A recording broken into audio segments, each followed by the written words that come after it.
As my opponent, Chantel, I noticed that she was saying awareness of sex offenders to the children, to the parents. But to what extent is the awareness available to the children and to the parents? From the editorial of the New York Times, these bans can do more harm than good. They will not deter a determined predator.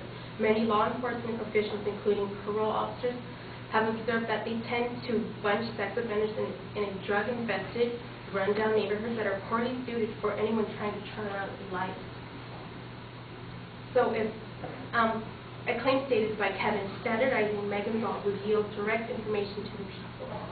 So if so much information is available to the public, how come sex offenders are being monitored already to a point? For example, Texas requires their sex offenders, when they register, to have the person's full name, each alias, date of birth, sex, race, height, eye color, hair color, social security, driver's license number, shoe size, home address, photograph, fingerprint, the type of offense the person was convicted, the age of the victim, the date of conviction, the punishment received, supervision status, each occupational license that is held or sought, education if the person is employed, carrying on a vocation or a student at an institution of higher education, online identifiers, and risk level. So how much information is needed from sex offenders? A state like Texas has a really high, as he stated, they have a 2.5% rate of unaccountability. So they're doing a good job of keeping their sex offenders from reoffending.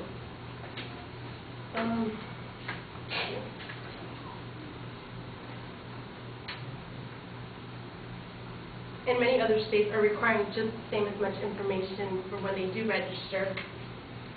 Another state, I think it was Florida, each sex offender is to provide the following registration number, name, social security number, address, multiple addresses, and so on, etc.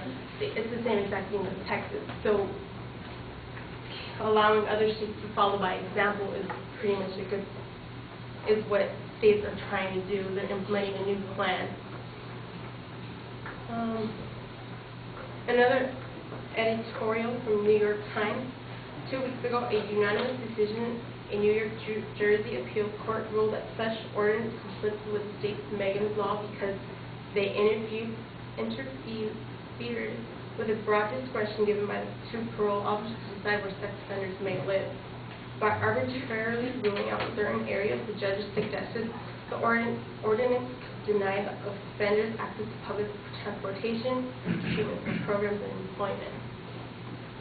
And back to the awareness, if notifications are given out, notifications are addressed by the communities, by the counties.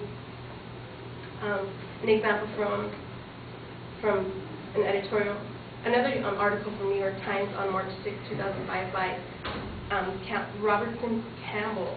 Now local authorities are trying to make the notification process more aggressive, with politicians competing to appear forceful on a sensitive topic, while at the same time attempting to stay within bounds of the state laws. Civil libertarians have raised concerns that such actions could be unconstitutional, subjecting convicted offenders to additional punishment after they have served their prison sentences. So the awareness is important, but to what extent is the awareness contributing? Sex offenders are being ostracized. They're being ostracized. Given from the same quote of Campbell, I quote, how will community notifications work is still up for debate.